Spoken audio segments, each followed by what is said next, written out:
So, but we see kind of during college he meets his girlfriend Allison, and after he graduates from college, he continues his career in radio, and we see that his career in radio kind of like affords him the opportunity to get married and everything like that. So we kind of see his growth, right?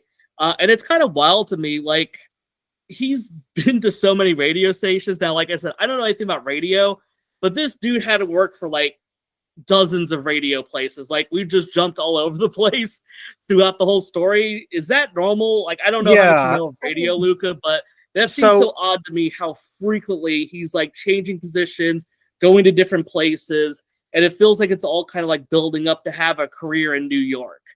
Well, yeah, I mean that's how it was explained to me when I was in school, because I worked at the college TV station, not the college radio station, but the idea was the same, was that if you wanted to get to a bigger market like New York or LA or Chicago, right, the idea was you had to cut your teeth at smaller markets, and sometimes people would have to do it for years and years. So so it was like that from for most of the 20th century, and even up until the 2010s, until podcasting became like a really huge thing.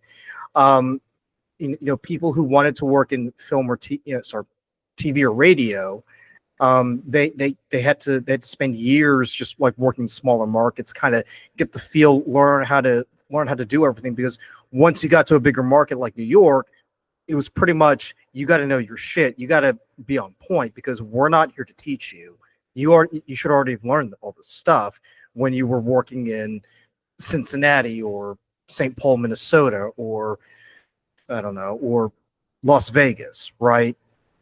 It's a lot different now, just because podcasting has pretty much changed the way that people work and broadcast. Because way back, because and this is something you may not know, and way back in the day, if you wanted to work in radio, you actually had to get an FCC broadcasting license.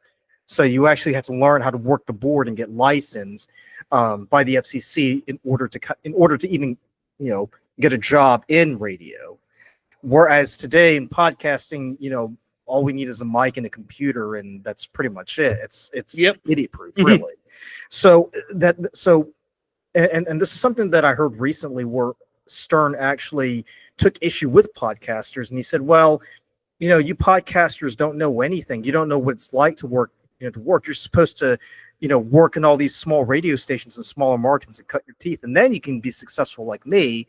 And while that may have been true, 30 or even 20 years ago, it's not true now. Because I mean, any Tom, Dick, or Harry can put out a podcast. I mean, for God's sakes, you and I are doing a podcast, so that should be an indication of just how crazy it is, and how democratizing it is that broadcasting has become, an activity that anybody could do.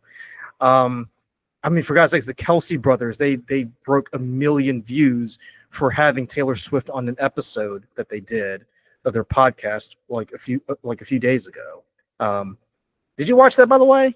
Nope. Just out of curiosity, you didn't? Okay. Nope. She revealed her new album, Life of a Showgirl. But yeah, I mean, it wasn't uncommon for people to move around from station to station, whether it was radio or TV, just because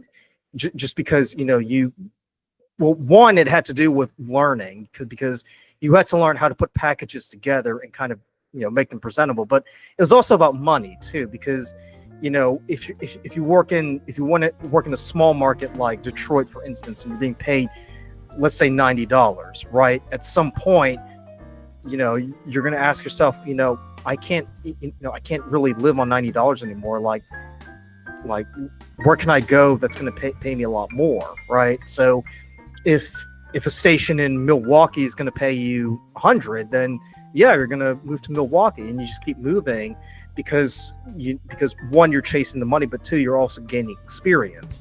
And like I said before, if your total aspiration is to work in a bigger market like New York or LA, if you present your resume and they see you've only worked at one station in Des Moines, Iowa, they're going to look at you and laugh you out the door, right? they won't even ask you one question. They'll just be like, "The fuck are you doing here? Get out of here!" Like you're a baby. Like you don't even know what you're doing here. So it wasn't uncommon for professionals to build up a resume where they've worked at 5 to 10 stations, over several years, before they could even get their foot in the door, and even a medium-sized market. I would even add. Yeah.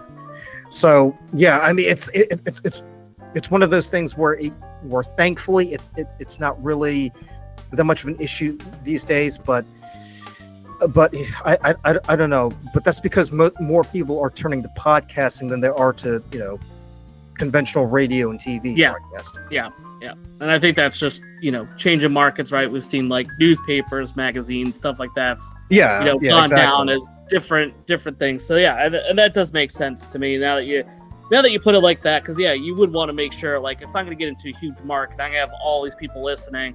I want to make sure I have the background to be able to do that. I'm not going to just put, Joe Schmo out there.